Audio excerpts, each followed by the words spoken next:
Tens of thousands of working families in California entrust their children to outside daycare. There are large commercial enterprises, but many more daycare facilities are run by caregivers in private homes.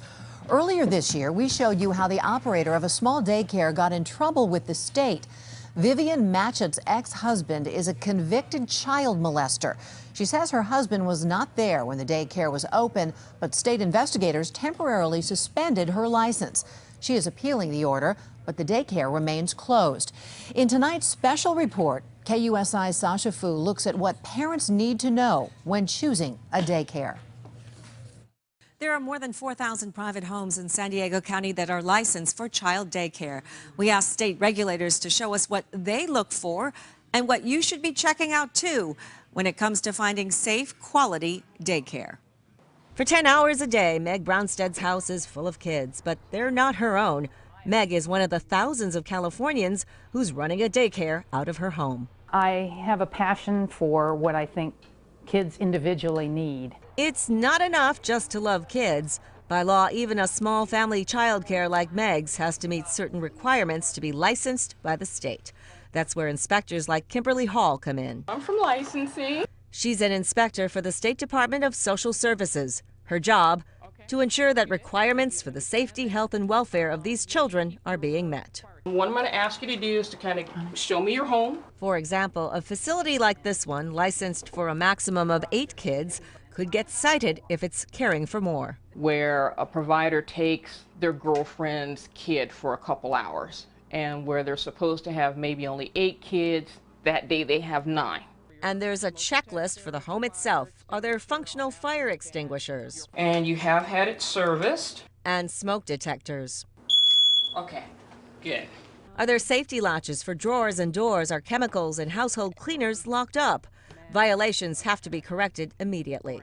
If it's something that's going to take more time, like maybe a window got broken, kid was playing ball and now you got glass, I'll give them 24 hours. Inspectors like Kimberly Hall also go through the provider's files. Are there records that show each child is immunized? Parents who refuse to get their children shots need to sign a special form. And the provider has to make sure that that is actually signed and kept in the child's file. Before a license can be issued, providers like Meg also have to undergo CPR and basic health training, at least 15 hours a year. CPR and first aid. Okay, good. There are requirements for hygiene, safe toys, even rules on keeping firearms in the home. And as an analyst, I actually check them to make sure that they're properly stored. Emergency plans that include a layout of the home also have to be posted, and Meg is required to practice disaster drills with the kids at least twice a year. I like to do it as much as possible, especially with the young ones, because they don't understand. You can't say, let's go. You have to scoop and run. Fingerprints and criminal background checks are another must for everyone who lives in the house. In Meg's case, that included her 2 sons. My sons are all fingerprinted. Anybody who comes in here, Grandma is my helper. Yeah, they're getting better and better at that. Not everyone who cares for children knows a license is required. That's what happened to Claudia Henson, who just obtained her daycare license a few weeks ago. It takes a little bit of time to get ready for it, but it's so worth it. It took some time to qualify for the license, but Claudia says the process benefits everyone. Because at the end, the only ones that are going to be better are them, the kids. In choosing the right daycare, these insiders offer a few simple recommendations. Trust your gut, ask lots of questions, and don't be afraid to do your own inspection. Do an unannounced visit as a parent and see how receptive they are to you. The more you inform parents, the more they want to be informed. If you surprise them, you get a better feel for how they're going to operate when your child is there and you're at work. I think that those little ones are the future for tomorrow.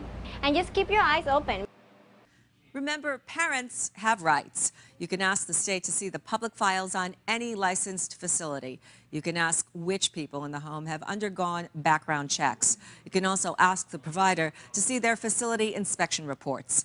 If you want more information on this, call the State Department of Social Services at 619-767-2200 or 767-2248. In the newsroom, I'm Sasha Fu, KUSI News.